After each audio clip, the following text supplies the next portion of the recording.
And that's where I think we're headed. I mean, the world has got completely fooled. They're, on what the implications are of a Trump presidency.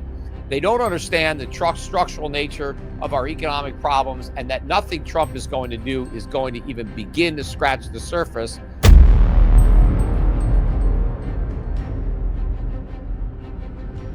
I always thought it would be an external dollar crisis that would set things in motion. But what I didn't foresee was us doing it to ourselves. Look at what Donald Trump said about our massive trade deficits. He concluded that these deficits were the problem, blaming foreign countries for cheating us and ripping us off.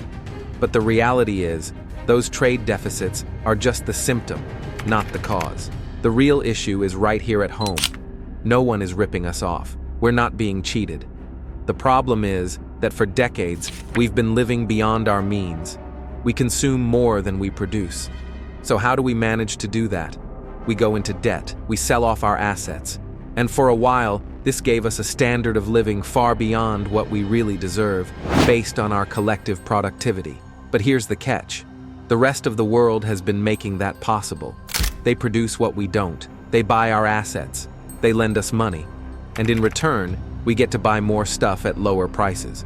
We benefit from low interest rates because of the foreign capital flowing in, and our stock prices rise. So, for a time, we felt wealthy. Our stock market was up, our interest rates were down, and consumer prices were low. Now, according to Trump, that's all foreign countries taking advantage of us. He wants it to stop, but if it does, the free ride we've been on is over. We won't be able to live beyond our means anymore. We'll have to live within our means, which means we need to cut back on consumption and save a lot more. Here's the hard truth. Our interest rates will soar because we won't be borrowing all that money from foreigners anymore. Consumer prices will rise because we're not getting their cheap goods. Our stock prices will drop because foreign investors won't be buying our stocks. So, what's going to happen? Americans will face a significant decline in their standard of living and a sharp drop in their net worth. But in a way, that's liberation. I warned that Trump might liberate us from our high standard of living and our stock market wealth. That's exactly what's happening, and it's just the beginning. This trend is just getting started, and it's only going to gain momentum as we move through the year and into next.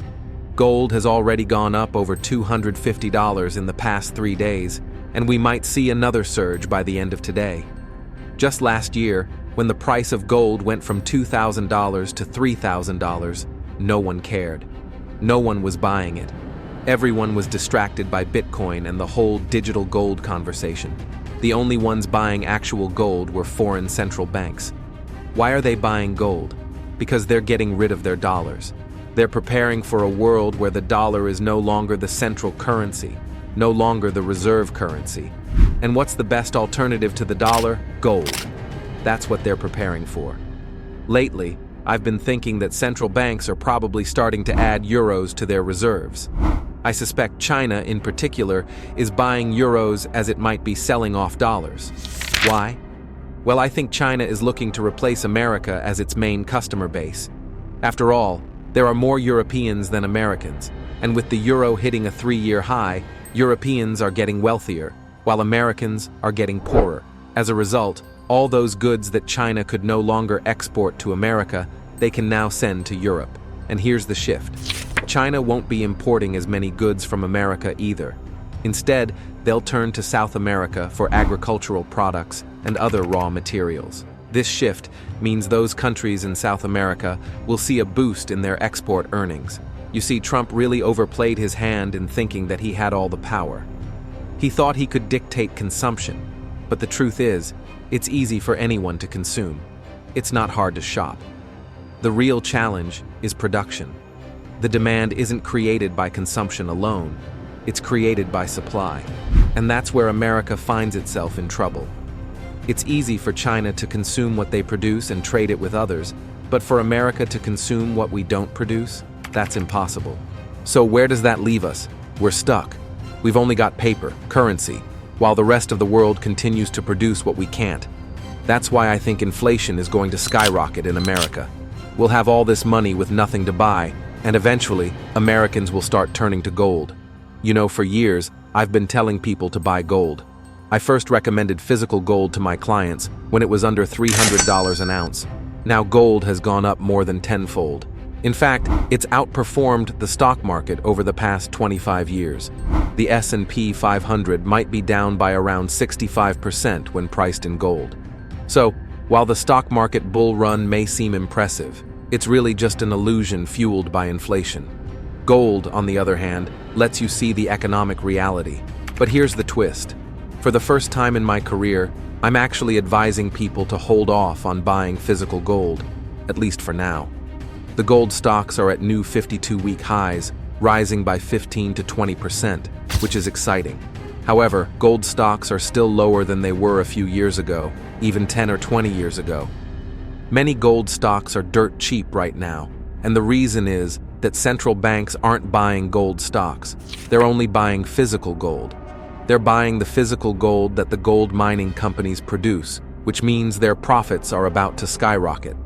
Oil is cheaper than ever in history relative to gold, and oil is the biggest cost for mining companies. These gold stocks are trading at single-digit multiples, making them an incredible bargain. Gold mining stocks have never been this cheap, not only relative to gold, but also relative to the S&P 500. They're practically being given away. Here's my advice. When you buy gold mining companies, you're essentially buying gold that's still underground. And gold in the ground has never been cheaper than it is today compared to gold above ground. So, I think gold is going to go higher. It could even hit $4,000 this year. And when it does, I think gold stocks will finally catch up. That means these stocks could go up by 5 times. Think about it. Bitcoin, since it peaked in November 2021, has dropped more than 30% in relative value compared to gold. Despite all the hype, ETFs, Super Bowl commercials, the first Bitcoin president, and the Bitcoin strategic reserve, Bitcoin is still down 30% compared to gold. And yet, no one wants to acknowledge that.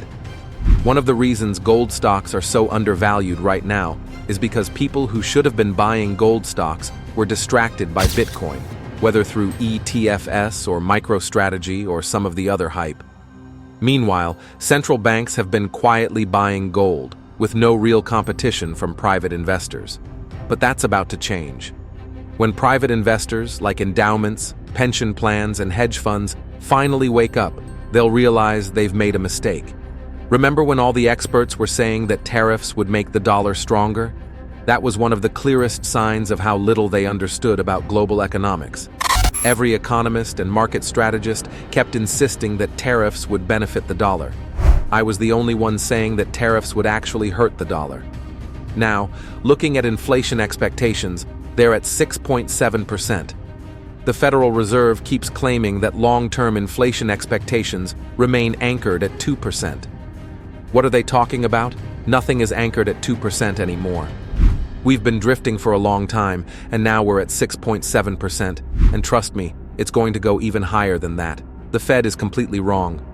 About a year ago, Jerome Powell laughed off concerns about stagflation, saying there was no evidence of it, and no evidence of inflation. I said at the time that statement would go down alongside subprime is contained and inflation is transitory. Two completely wrong ideas. The Fed didn't see this coming, and frankly, they don't even have a plan for stagflation. In fact, all of the stress tests the Fed runs on banks assume the worst-case scenario is falling interest rates. They've never stress-tested banks for stagflation. They've never tried to see what would happen if we had a recession while interest rates are rising.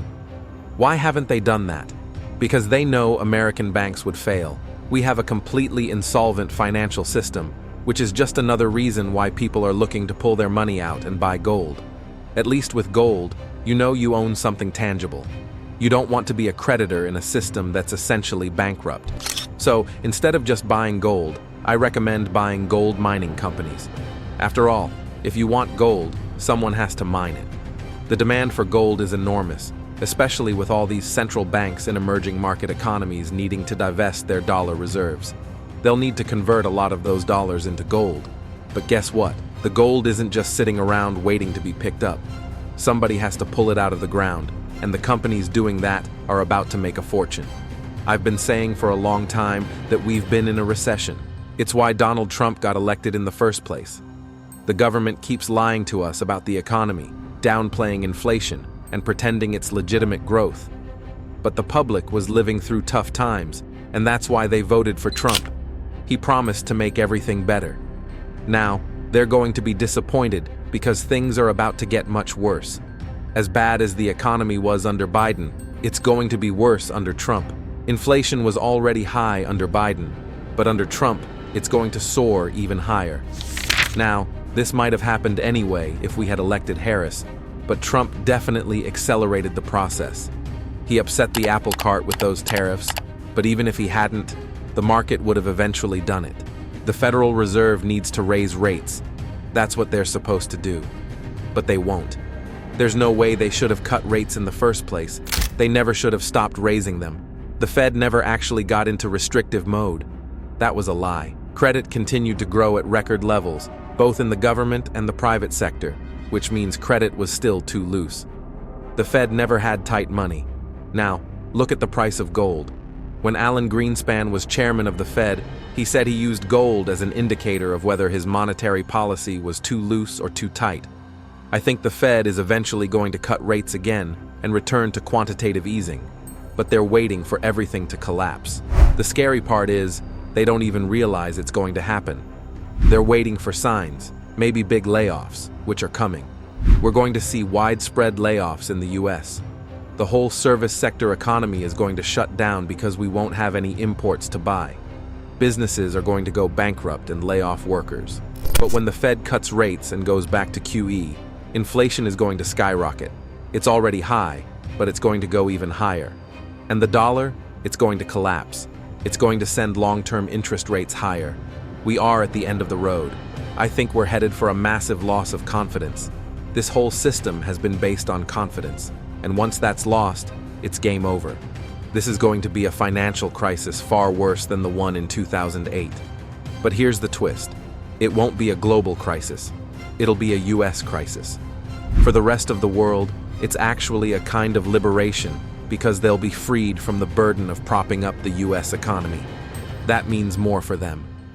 For a long time, we've lived above our means because the rest of the world has been living beneath theirs. But now, they don't have to support the US economy anymore. They can invest in their own markets, consume their own goods, and keep their savings at home.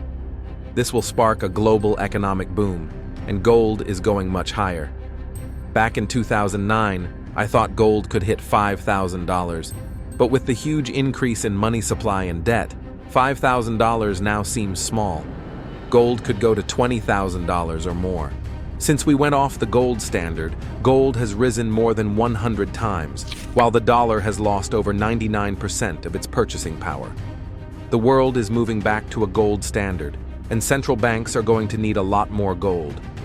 Countries will want to keep gold within their own borders for security. They won't want to store it in the US, fearing the government could seize it. As the world moves away from financing the US, it will trigger an economic boom outside the US, while here, we could face a deep recession or even a depression. The world can finally reclaim the capital and purchasing power the overvalued dollar has drained. While the dollar has been a boon for Americans, it's been a burden, especially for emerging markets. These markets, and the companies in them with dollar debt, stand to gain the most as the dollar crashes. When the dollar crashes, all that debt essentially disappears. It's like a debt jubilee. Companies that borrowed in dollars no longer have to worry about repaying it, as the dollars are so cheap. To fix this, we need austerity. We must stop spending, start saving, and rebuild factories and supply chains. It's going to be hard work, but the payoff will be huge. If we don't take the right actions, the pain will only get worse, and it won't lead to long-term gain. It'll just prolong the suffering.